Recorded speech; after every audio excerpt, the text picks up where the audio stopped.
evening. How's everyone doing? Like you're saying, if it tells them what's inspired, maybe you run If I over can to have the your chicken. attention, please.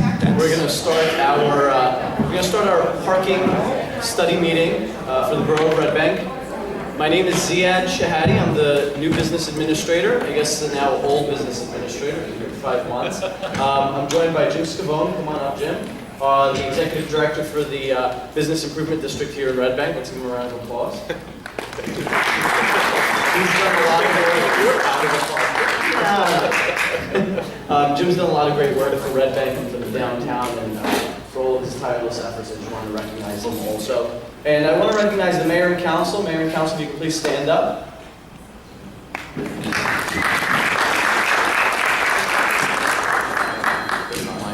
And I also want to recognize members of the River Center Board. We've got our chair, Steve, here. Where's Steve? I just saw him. All the members of the River Center Board, if you could please stand up as well.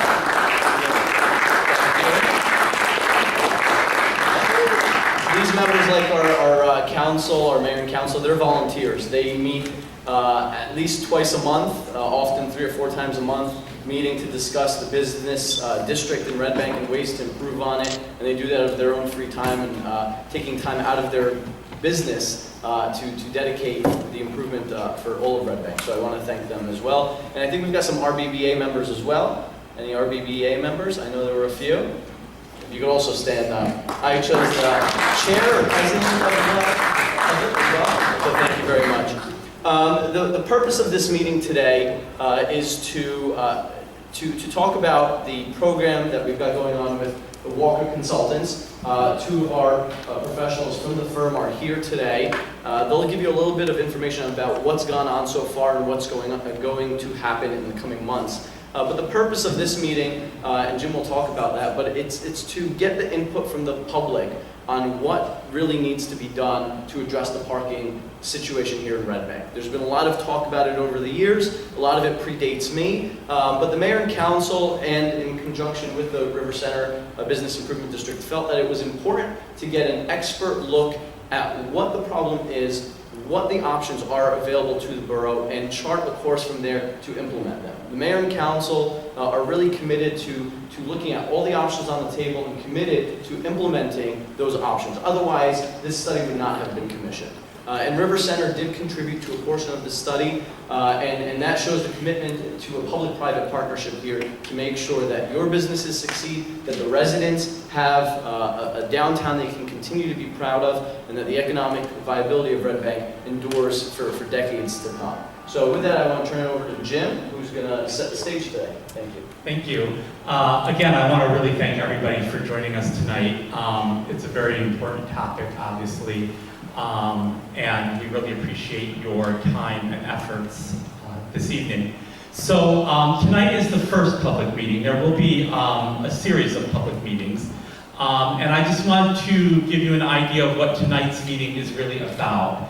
And that's basically so that we, and most especially our consultants from Walker Consulting, can really hear your input.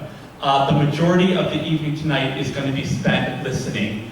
Over the next several weeks, Walker will be conducting a series of interviews with a broad range of stakeholders.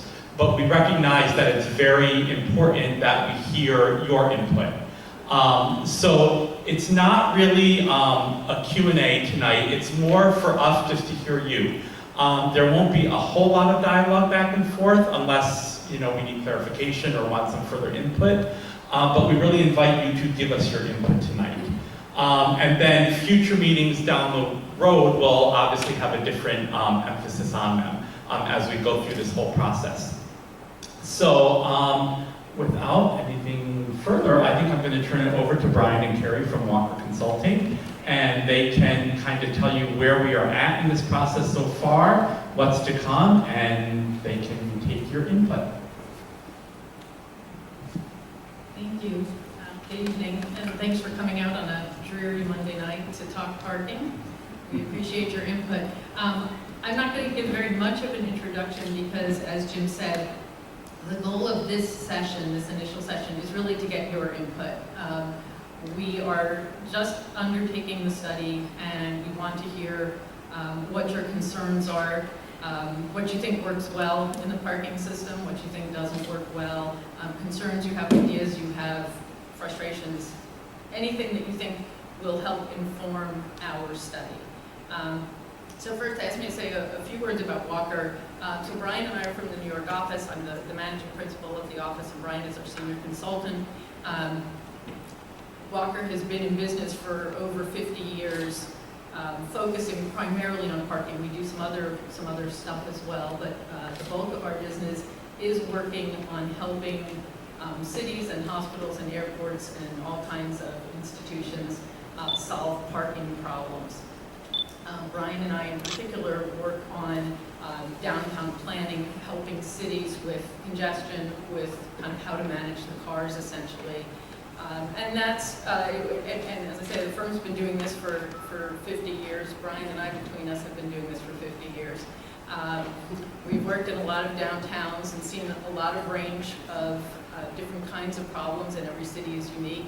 There are also themes that I think most cities in one way or another experience with their parking, and in particular congestion and frustration sometimes on the part of people who feel like they have a more difficult time parking to enjoy the downtown than they would like. So the goal of this study, and the reason the city brought us on, was to take a fresh look at the parking system and get an outside perspective. The study, there's several parts to the study. Some of that is collecting quantitative data that informs our findings. We don't just come up with an idea. Where we do parking occupancy counts, we do turnover studies to understand how long people stay, what the patterns are in using the parking system. So we collect that kind of quantitative data. We solicit input from the community and observe for ourselves how we see the parking system working. We analyze all the different aspects of how the parking is managed, your rates and your time limits and your policies and your zoning codes, your meters, the condition of your meters, how well they function, all of the different sort of day-to-day issues that go into running a smooth parking system. And we put all of that together into a study that will both look forward and also just start to give you suggestions for things that we think will improve the efficiency of the parking system right now, to create better balance if there is an imbalance in the parking system. Try and make it operate better now, and then we'll look at going forward, what the projection is for the future and whether it looks like the parking system is going to grow and how you would accommodate that growth.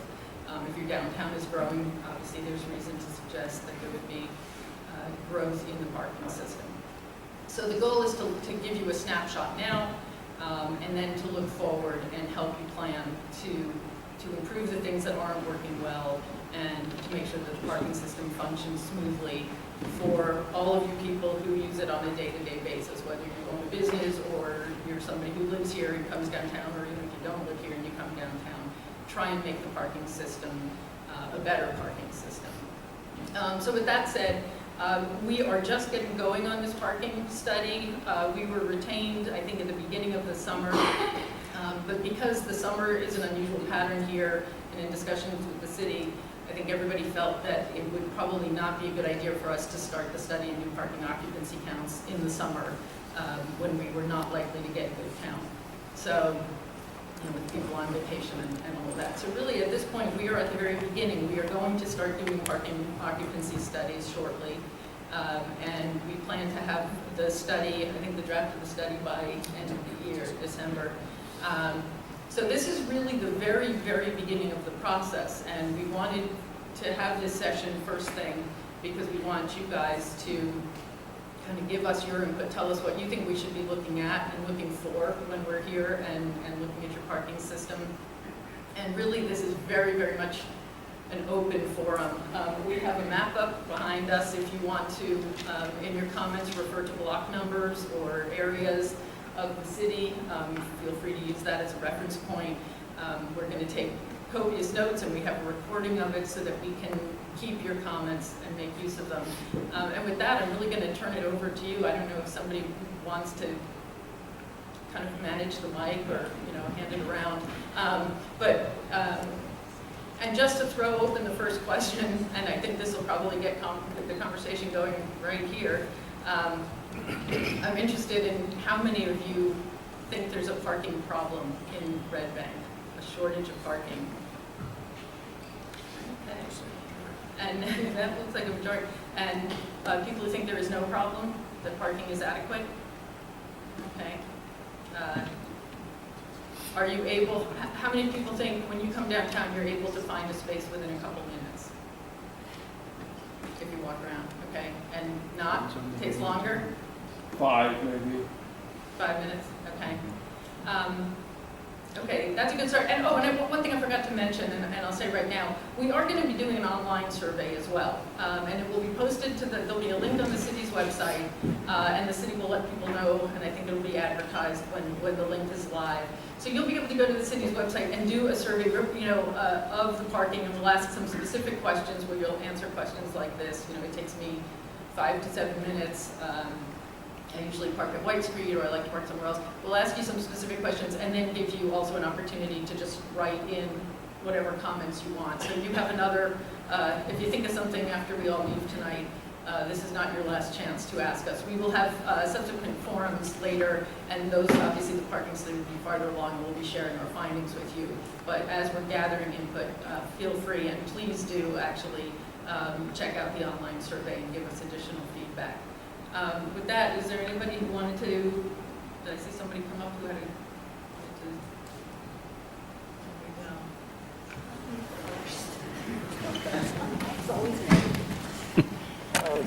Hi, Cindy Barnum, 71 Wallace Street, Red Bank. I don't know if we have to give our addresses here. Actually, what we would like is tell us if you are a resident or a business owner. I am a resident, and I am a former council member, and I spent 3 years on the parking committee.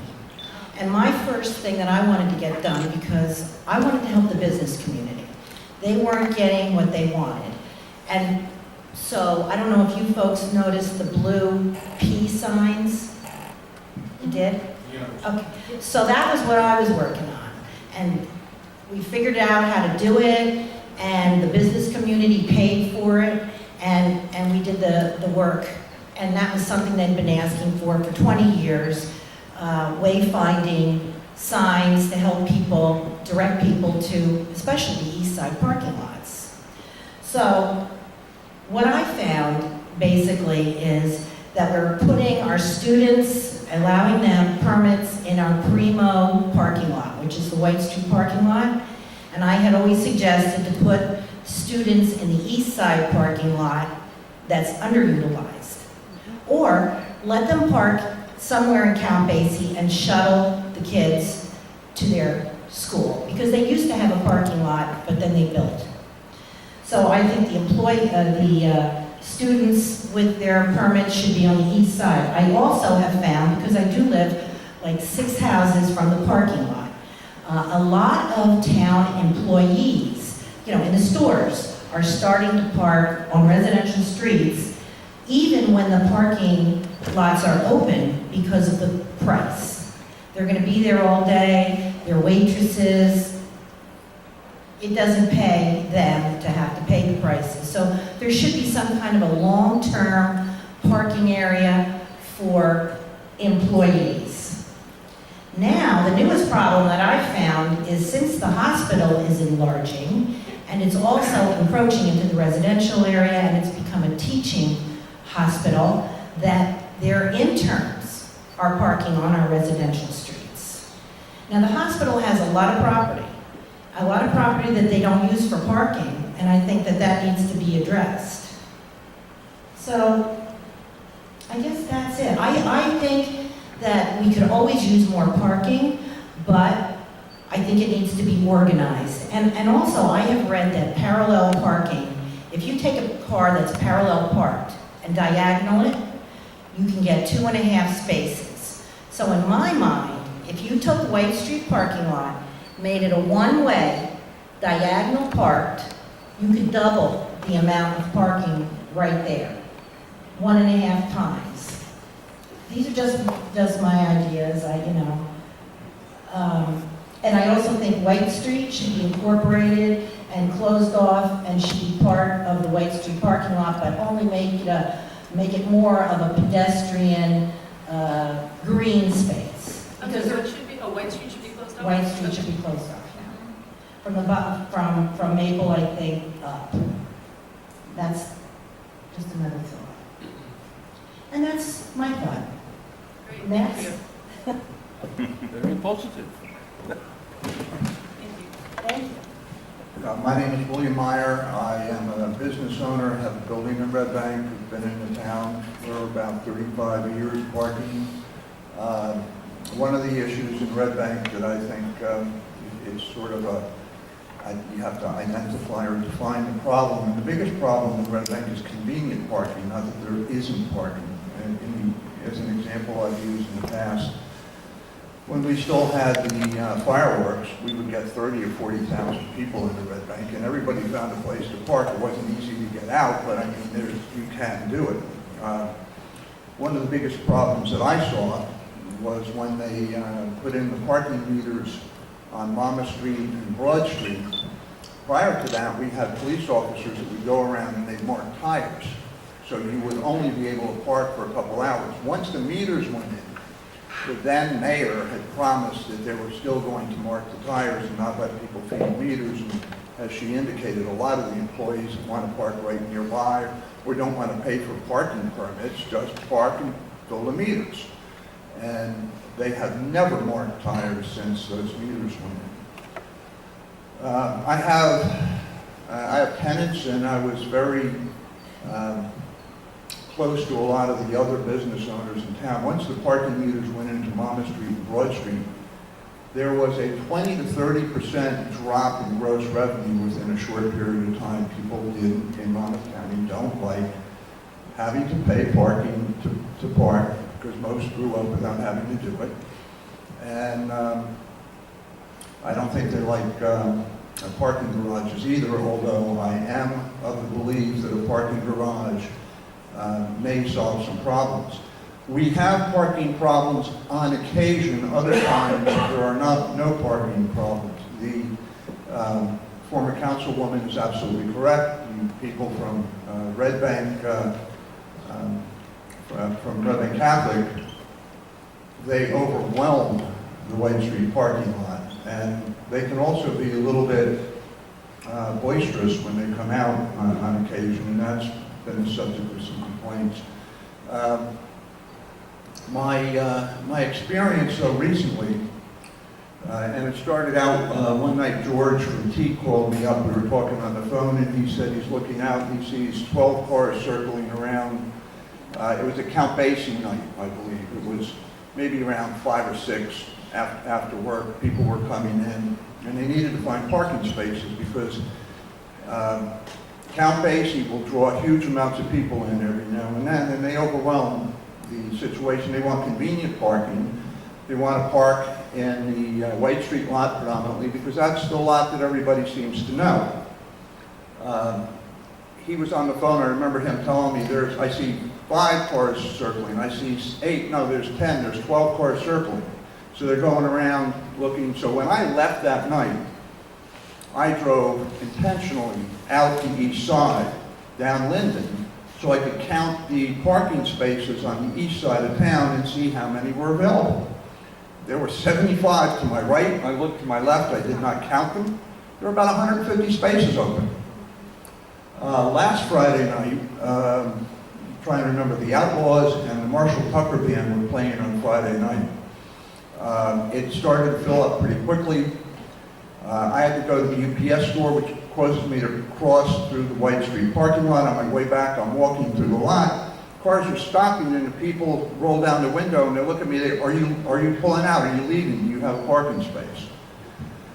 So when I saw so many cars behind them, I would tell them, listen, if you go on the other side of Broad Street, behind the buildings on Broad Street, there is a lot of parking. I did this for about 12 people. They all left. I told them there were signs. They didn't know anything about the signs, or they don't see the signs, or they don't look for the signs, or they don't understand what the signs are. They're pointing to an arrow. I don't think they know where to go. But I had 4 out of 12 people, I think it was approximately a third, said, "Oh, you mean we can park over there?" I assumed that they knew that that there was parking over there, but they thought they couldn't park there. The rest of them had no idea where to park. But like lemmings, they're following each other. They figure if 8 or 10 cars are going around in a circle, we have no choice but to follow them around and wait for a spot. It's somewhat funny, and quite literally, in a flash, I could have driven into town and found a parking spot without any problem. So it's a matter of sort of educating them. And what I suggested was that we put some young kids, put a shirt on them, put them in the parking lot on the right times, and help steer these people to the parking spaces. A couple of walkie-talkies, put them on the east side, one on the east side, the other guys just turn around and say, you can go park over here, you can park over there. We have a problem over years, in my opinion, with the Red Bank Zoning Board, overdeveloping the town. It's been going on for way too long. They don't provide the parking, there's not convenient parking, and it hurts people. So let's say there were 20 or 30 or 40 people circling around that night that I was talking about last Friday. If they have a bad experience, they're going to go home and say, I don't even want to come back to Red Bank. You can't park. Meanwhile, there are a million spots, not a million, I'm exaggerating of course, but there are a lot of spots on the east side. Maybe it's not as convenient, but on the other hand, it is available, readily available. And it certainly beats going around in a circle for 20 minutes. I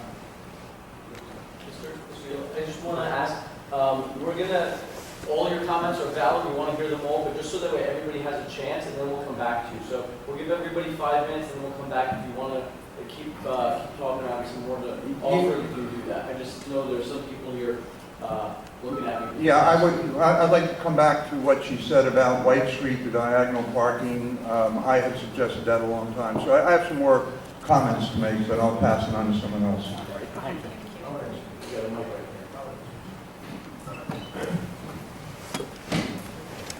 George Loristis, I have Misha Red Bank TV.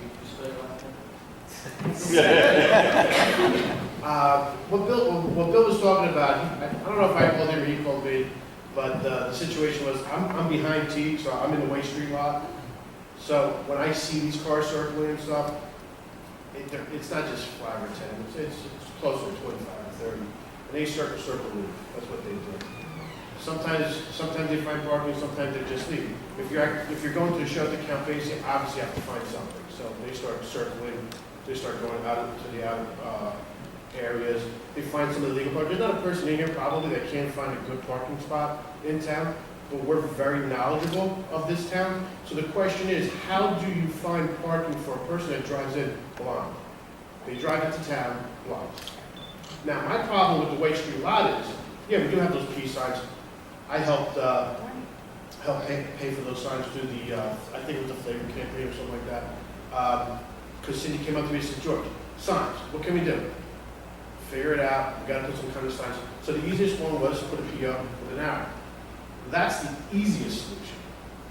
White Street lot doesn't have one sign pointing to any additional parking. We can all name these parking spaces, White Street, East Side, what was the one behind you? Names. Why don't we just call White Street Lot 6? So there's 5 before that they can go look for. But if this Lot 6, we can go find Lot 5, 4, 3, 2, 1. You don't have that. Everybody's like, what? White Street Lot's named after so-and-so. He's dead and gone. we need parking solutions now. That parking garage is good anywhere from 1 to 10 years away because of this thing. We need it, we don't. We need parking solutions. And right off the bat, White Street lot, put banners up exactly where parking is. Or put the maps up where parking is. He's right, there's parking on that side, but those lots do fill up. Because what happens is Count Basie comes in, fills up the White Street lot, then the restaurants need to fill up. So there's not enough parking for all businesses in town. You have White Street, you have Count Basie, Shoe River, the movie theater. You have the school, which is during the day, we don't need it at night, and then you have all the restaurants. We've probably added 1,000 seats to the restaurants as well in the last 10 years. More than. So this is the problem. The problem is, we do have enough parking on Monday, but today's Monday. There's a show in town. Go take a look at the White Street lot. It's full. I don't know if it's full back there, but they don't know that it's there. So you guys just need better signs, get them to that spot. And I think White Street lot is like a blind. That's your pinnacle parking lot. There should be signs as you're calling it lot 234 or 126, behind you, east side lot, or like some of these landlords, they put gates up and stuff like that in the private lot. Maybe River Center or somebody or Borough Hall can get some insurances and stuff like that, and, some umbrellas and stuff to cover some of those costs, but we can open it up. TD Bank fills up immediately. As soon as they close their doors, there's a show, illegal parking over there. There's a good 50 cars in front. I think signage and knowledge of where all these parking spaces are. There is a parking problem. Parking garage is just part of the solution. But we have to find other things to get us to that solution, because businesses in town are struggling. It's not just Amazon and stuff like that. It's developing around us. And also, coming into Red Bank is a problem too. It's very congested trying to come into town. I've learned that. So yeah, we're bottlenecked with the trains and stuff like that. So we have a lot of problems to get here. We just have to make sure that when you do get here, we are convenient. Convenient parking is very important. There's a restaurant in town, opened up a couple years ago, and there's another restaurant, I think in Homedale. Both the same identical restaurants. One does 3 times the business. 1, less competition. 2, convenient parking. So the word convenience is a big thing. And on top of that is quarters. Not everybody has quarters. Where are the credit card machines for all the parking? Yeah, well, each quarter is 10 minutes. So we're not convenient enough for these people coming into town. I've heard twice about convenience. One of the answers I would like to get, or the opinion from this group tonight, is what do you consider to be an acceptable walking distance to a destination? It's not us, it's the customers. It's not up to us. Well, what are you hearing from your customers? My customers, if What I do can't you- park in front of your front door, I'm not coming in. That's what I heard. I try and send them around. That's a typical I try and send them mentality. around to White Street, and it's like, that's too far for me to walk. And that's only a block and a half from the White Street lot to my front door? Block and a half, maybe? So basically, it's got to be in line of sight. More or less, yeah. I've had many customers tell me if they can't park on the street a couple of doors away, they're not stopping in that day. That's the feeding the meter problem. And we have people who are in the business who are business owners and their employees feeding the meters themselves. People aren't really pulling together or helping each other out. It's kind of a little bit of educational exercise that we need to do. I mean, I don't expect to park in Times Square when I go to New York City. You know what I mean? So it's kind of 50-50. Well, the education only helps if the employees have a place to go. I run a business in town and I own a building. There is no place for my employees to park for long-term parking. They have to go out and feed the meter, or they have to have their husbands drop them off. So it's gotten to a point where my employees get dropped off by their husbands. They drive from Middletown all the way into Red Bank, I mean from Sears in Middletown, all the way to Red Bank to drop the wife off because she works 8 hours. So the shortage we have, we could have all the street parking free for the customers if we would have reasonable long-term parking for our employees. So the huge issue is, I can always find a parking space. I know Red Bank, if I want to go to dinner, and plus, I'm from Austria, I'll walk a mile, I don't care. So to me, I'll walk from Rumson if I want to go. But for people who want to come in, I want to say a few things. One is, my employees are being dropped off, which creates a traffic nightmare. People circle around. I've had it happen that I want to go and get my hair cut very close to his restaurant at Zoom on a Friday at 1 o'clock. It was impossible for me to find a parking spot. I was 15 minutes late for a hair appointment. Friday at 1 o'clock, this was, that's unacceptable, that I, who know the town, can't find a spot. I have my customers getting tickets and my employees, which then I have to pay.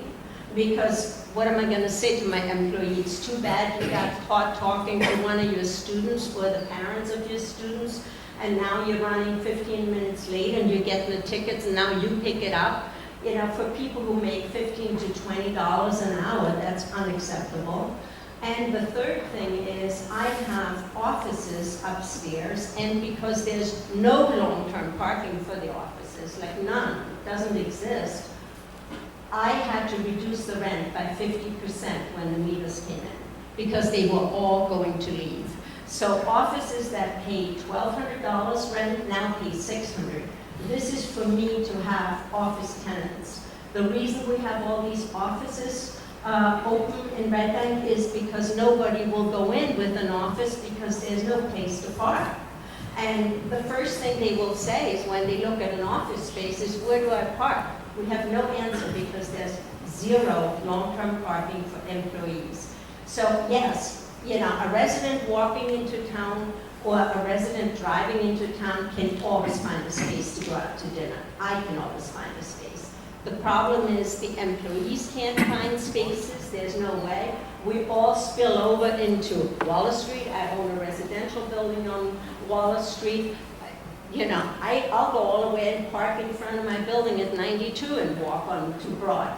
But I'm there illegally and I've gotten ticketed. So there's no place for long-term parking, because it's unfair to the residents, but what am I going to do? I can't carry my car with me.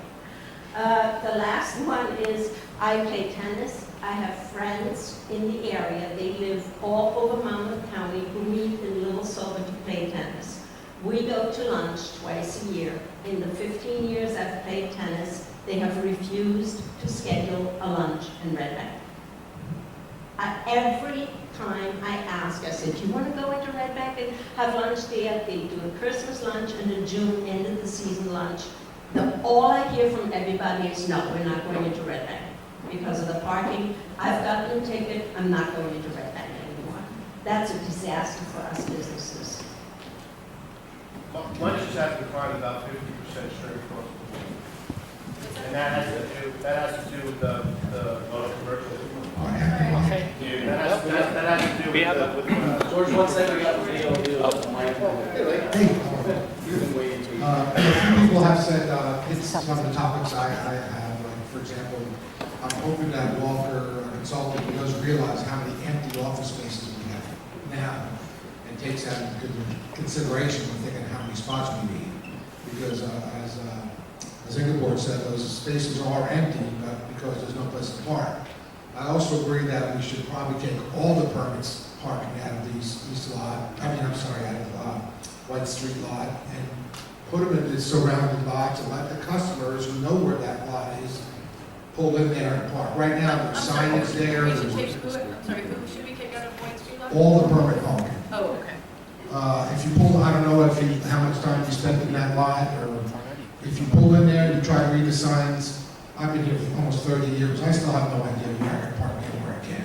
There's signage, no parking, except for then, permanent parking. Most people see permanent parking, they drive away. They think they can't park there, and the truth is, after 3 o'clock, they can.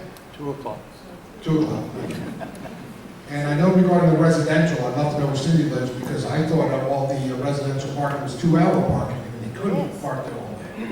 I live like 5 houses down on Wallace, and they park there, and I'd say, They don't, no, they've been chalking it. They've been chalking it. DPW's been walking Are they down and enforcing? chalking. Pardon me? they've been enforcing or not enforcing? Enforcing, Yeah. But Maybe where do you should. go? because I tell them. I say, excuse me, if you're gonna be there for longer than 2 hours, you're gonna get a ticket, and I know. A lot of people also are talking about the evening, the restaurants versus retail and versus businesses during the day. It's two different, it's twofold. The restaurants at night and the shows, And I'm probably going to say something pretty unpopular, as far as the Count Basie is concerned, they do draw more people to this town than anybody. They're doubling their signs and have no parking. You know, they probably should have been forced to put some parking in. And I know a lot of my committee members disagree with me because they do bring someone to town, but you can't just keep allowing people to build and build and build with no place to put the cars.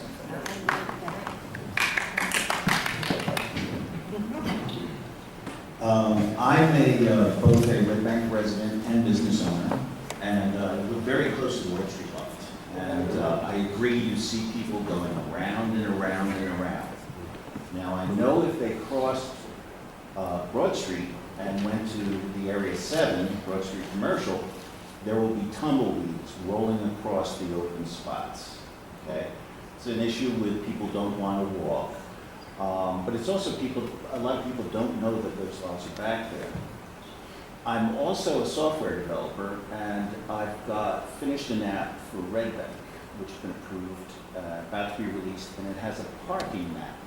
So what I would like to see is a parking system with an API. API is an application programmer interface that'll let me query the system, find out how many expired meters are in each of the lots. I can then put the number of expired meters on the lot, and when people look at it, they'll say, White Street, there are only 3 expired meters, but on the commercial side of Broad Street, there are 12 or 14. So I know, rather than go round and round, I have a better shot of going to and then commercial directions side on of Broad your Street. phone will tell you how to get there. Well, what do you do at night when there's no meters don't work? Well, that's a good question. I couldn't hear that. Can't hear you. We can't hear you. At night, the meters are not being used, so you've got a parking problem at night. I mean, I'm all for it. There's applications now existing where you can find out how many, but you've got to do something electronic in the parking. I would like to raise that whole The issue. answer is probably twofold. Not only with the app, but instead of static signage, use dynamic signage that has lot count capability. New meter technology is capable of communicating with these systems. And you need them when you come into the town, with your electronic coding people working. And a lot of automobile manufacturers are now tying their navigation systems into these systems. And there's also meters that will tell you if the space is open. And those meters could work even if they don't need to be fed, so that it could actually show you the spots that are open as opposed to an expired meter that may still have a car in it. Yeah, there's a certain issue with timing. A lot of people will look at the app and say, okay, that space is available. Meantime, somebody's already monopolized that space. So they're not perfect systems, so that's why it takes usually more than one application to solve these problems. We find it's an issue. Believe it or not, I was involved 30 years ago with one of the first parking studies here. That was just managerial in nature, and a lot of these same complaints are still being heard. So I live in the area. I visit the restaurants here. I visit Count Basie. I go to the antique shops. So I'm here. I know. I visit, and I feel the pain when Count Basie has a major event. However, having been here numerous times, I know to park on the periphery so I can walk and get out quickly. But, that's me. That's not the solution. Jay? My name is Jay Herman. I've lived in Red Bank for 25 years. I've been investing in commercial downtown properties in Red Bank for 30 years. When I first got here, I bought a couple of properties on Broad Street without parking, and I couldn't rent them. And it dawned on me pretty quickly that if I was going to rent them, particularly to really good tenants who have the ability to stay long term, that I would have to fix the parking for myself. And so I spent more money on acquiring parking than I did on acquiring buildings. Now I recognize, I'm not suggesting that's the formula for everyone here, because obviously not everyone can afford to, and depending on where your property is, there may not be the opportunity. But when I spent more money on parking than I did on the buildings, all of a sudden my buildings were in demand. I could rent them. I could rent them to fussy national tenants. We've been in the property for 30 years for the most part. They are prosperous in large measure because we have parking.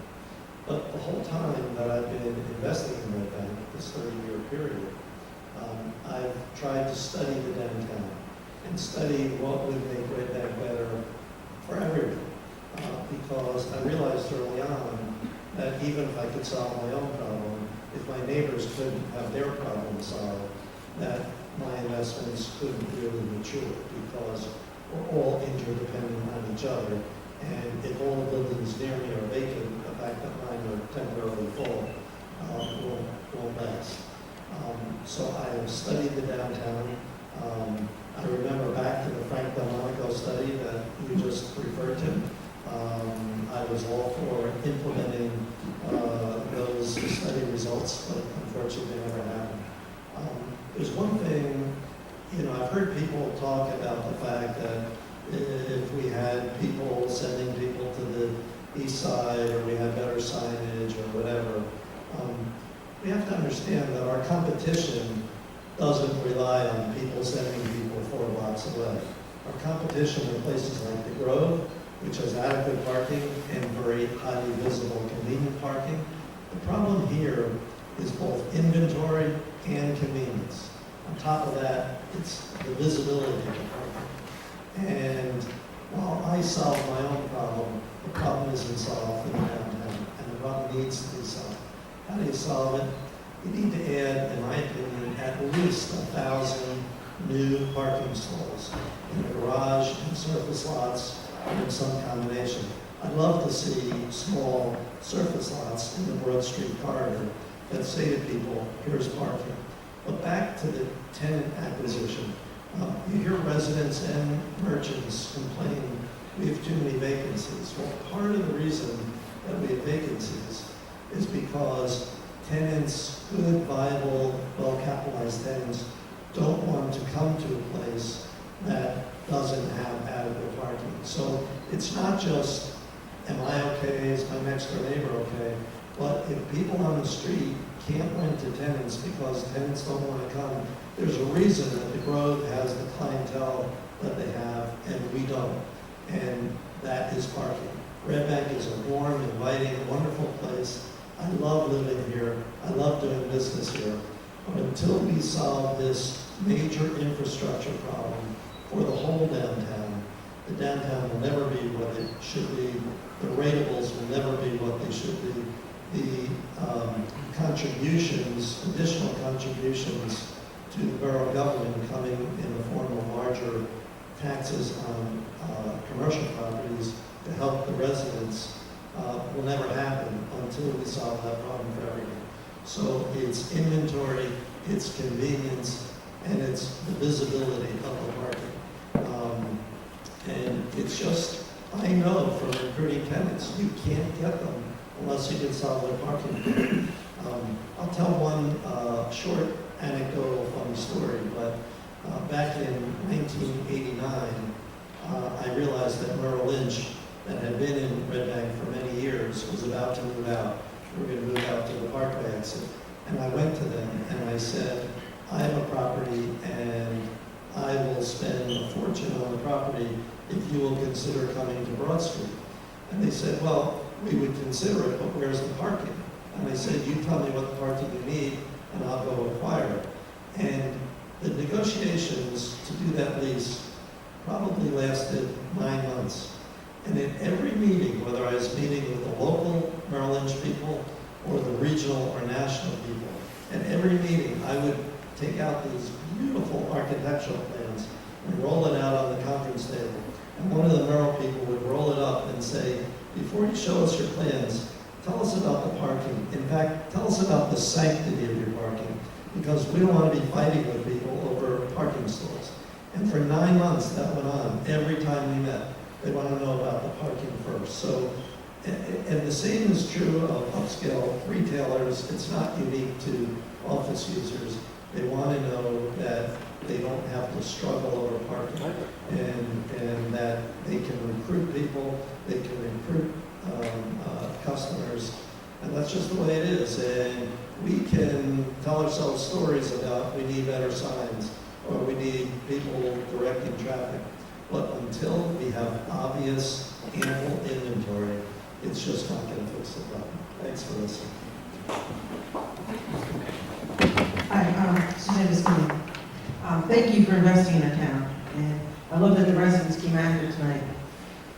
You know, over many, many years, obviously this has been an issue.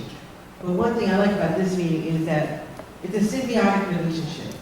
Residents, tenants, homeowners, business people, people coming in to spend money, to enjoy the theaters, to enjoy the culture. We all have, want to enjoy Red Bank and make sure it's safe and make sure we have access to it. I think having buy-in is very important. I mean, over the last 2 years, there was, you know, talking about it, getting close, but then it became political, and you're right, you're absolutely wrong, you're absolutely right, and became like a bunch of kids at one point. So I think the one big problem is, and one thing we definitely have to overcome, is whatever is decided, that there's buy-in by all the stakeholders. And everyone's listened to, it's very important. And I think residents are hesitant because they see sometimes spending. I mean, the management report that was released shows obviously some issues going on in town hall. They also have hesitation because they look at their tax bills and there's people complaining that I've met, I don't go down and buy a $6 coffee. I love walking through town. I mean, Ben, you're an avid walker, but how many times does he stop at a restaurant? Red Bank is a unique gem that people in the outer areas, surrounding towns come to visit. And just like Bill mentioned and a few others about, you know, convenient parking, and that's an issue. So you really have to try to come up with a plan. Unfortunately, you're not going to make everyone happy. Of course not. However, we got to make sure there's a balance, not giving too much liability onto the taxpayers, but also making sure, obviously, renewals are important. But again, I think one of the issues as you go through the process is please make sure all the stakeholders feel like they're empowered to speak and they're listened to and they have some stake in this whole process. Hi. So I used to live on Broad Street and recently bought a house on John Street. One of the reasons I did that, I got tired of wondering if the Cliffs guys are going to catch me again parking illegally. I deal with parking pretty much every day, all day. I don't want to do it at home. Jumping off from one idea, the gentleman said he was building an app. He wants to track the cars that are going in and out, out of town empty spots. There's a company out of Norway that has a small hockey puck type device. Yes. Sink it into the ground, covered with epoxy. It's based off a transmitter. I'm actually using that to start a program in my facility to start tracking, turning permit parking into daily parking just to increase revenue. I'm tying it into an app called Park Mobile. I don't think you guys use that one out here. That's what we use. It is possible to do. It's not going to be easy integration. Probably take a little bit of time. And the other thing I think of is everyone says they want signs in the White Street lot showing extra parking. You got to grab them before that. You got to grab them when they come into town. If you catch them there, you'll be able to redirect them. Otherwise, you're just causing more congestion downtown. You got to grab them first and spread the traffic flow out. That's just what I think.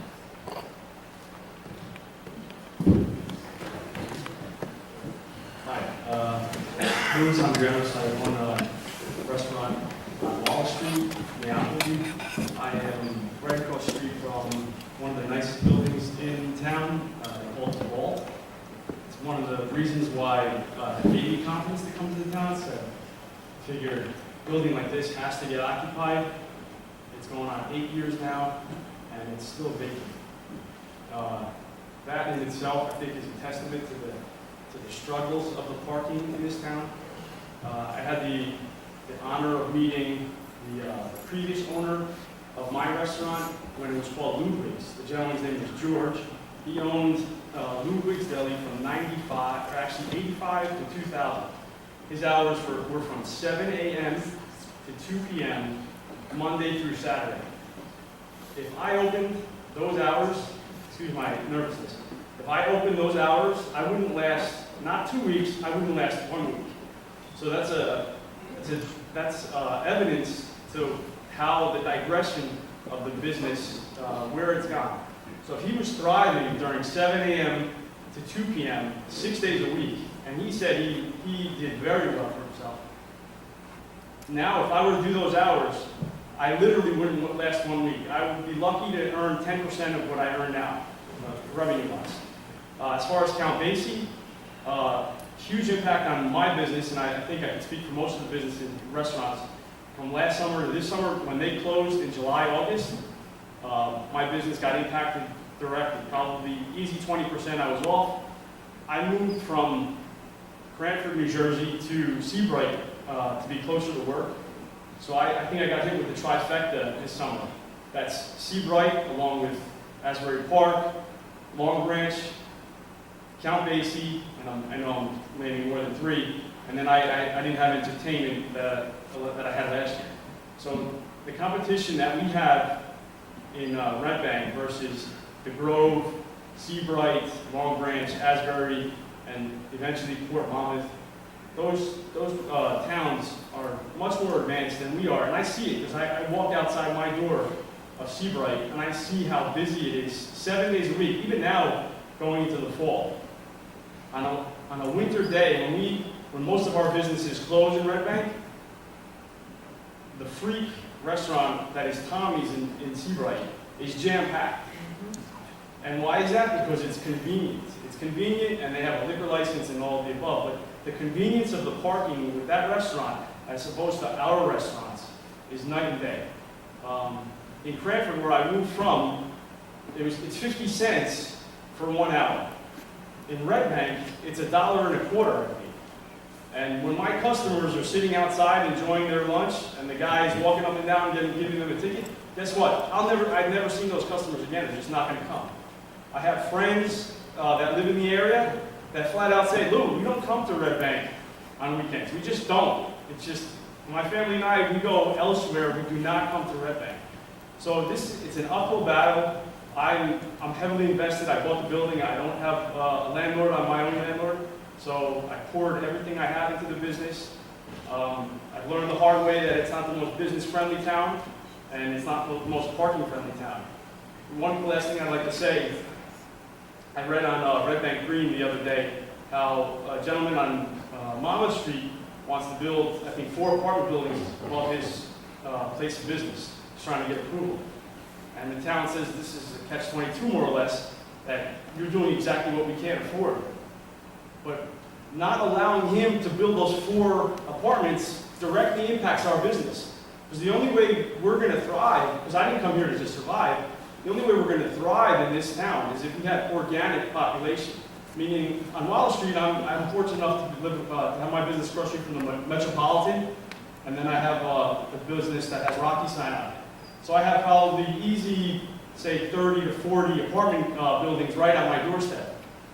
And those apartments really help my business survive. If you don't have more organic population in this town, we're just going to continue to have these not so good summers because we're not a summer town, and you don't have people walking outside those doorsteps just visiting our businesses. And just like we said before, the second floor vacancy rate is huge because the conveniences of the parking is terrible. So unless we make a massive investment that's necessary, a responsible investment like we've made in the town, I'll be the first one along with the Laristis brothers, I'm willing to pay more property taxes if it means my revenue is going to go up. It's a no-brainer. If somebody told me, Louis, your revenue is going to go up 50%, 70%, we're going to hit you another 5% on your property tax, 10% on your property, that's a no-brainer. It's just easy. It's easy to make a decision like that. So that's what I have to say. Thank you. Hello, Alberto Garcia. I'm a resident and I'm a business owner in Red Bank. Besides all this dialogue that we have here, I would like to ask you, and I want to elaborate more why I wanted to ask you how you gonna do your research, your study, what kind of process, what kind of method are you gonna do And the reason why I'm asking you is because I think we have a lot of qualitative data. Obviously, everybody's telling us, you know, their own experience, their own thing. But I want to see more quantitative data. In the town, we actually have the map with all the parking spots. You can go to the website. You can see actually all the different things with all the parking spots. Not only that, but also you can see how many spots you have available. The reason why I'm telling you this is also because of it's about the convenience, which is good, and it's bad, and it's a debate, and I totally understand. But the reason why I wanted to say that is because I think we need to meet in the middle, because at the end of the day, we need to think about, yes, this is a business, but it's also a city. So we need to provide also some kind of solution for the residents, because as a business owner and as a citizen, I'm also a father, and I don't want my kids, you know, crossing the street and having an accident because there is a lot of traffic, you know, and this thing happens all the time in Red Bank. What else? The other reason why I wanted to ask you that, you know, the method that you're using, is also because I want to know the quantitative data and the qualitative, like when all those parking spots are vacant, you know, in the morning, in the afternoon, at night, so we can do more research and we can, you know, turn the people here or there, depending on the things, maybe with the app or whatever it is. The reason why I'm saying all this is also because it's kind of, I think we need to work in the convenience of this, because I believe, I did my own research, there's a lot of parking spots, there's a lot of parking building spots that they're underutilized. And I understand, I mean, if you go right now, I actually drove a little bit in town right before I came. It was everything, it was like 50%. Some Fridays night, some Saturdays night, obviously everything's packed. But some Fridays night and some Saturday night, sometimes it's not empty, but it's like 60%. So do we really need that? Why do we need to build a massive parking lot, you know, for a specific time? I mean, let me think about why don't you know, why don't we remember all those years of, you know, 4th of July, we're gonna have the fireworks, this and that. We, you know, we made it, we did it. Everybody parked, I don't know where, but we did it. But also at the same time, do you really want to have, I don't know, the study will say like 500, 1,000 more parking spots. I don't know, do you really want to have, as a city, all that burden of traffic, I don't know, police department issues, and all these other different things? Do you want to become, you know, a larger city? Yes, but obviously we need to meet in the middle and see, you know, what kind of measures we need to take for that. I have a couple of other things, but, you know, maybe we can address it later. Thank you.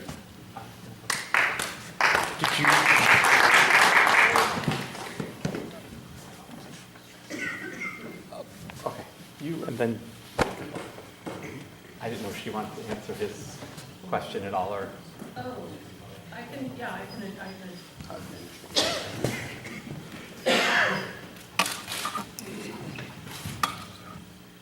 In terms of how we're doing the study and the study process, I mean, as you said, there's a lot of qualitative data that's in a sense easier to collect to get people's opinion. The quantitative portion of this is that we are going to do parking occupancy counts over the course of several days, get an understanding of where the vacancies are, what the patterns are, look for opportunities where there is underutilized parking that is reasonably usable. Not every underutilized parking supply really can be useful to people coming to a area, but to evaluate where those opportunities are, and then consider the impact of things like the BASI and how often that's happening. And one of the things that is important in doing a study like this is, as you said, you know, the 4th of July, yeah, everything's going to be crazy and everybody expects it to be crazy, and you don't build enough parking for that day of the year, you know. When in parking, you know, when you look at a retail mall, for example, you don't build parking at a mall for the Saturday before Christmas. You know, you build it to a busy condition, but not that. So we'll look at what the impact is of events, maybe not the 4th of July, and maybe not the sort of once-a-year huge event, but how often, what the schedule is, and what the attendance is for the event venues, and whether it is in fact creating an impact often enough that it really reasonably needs to be solved, and isn't something where people say, yes, on this many Friday nights a year, it's crazy. So we're going to kind of try and get a sense of what the impact is, how often that impact occurs,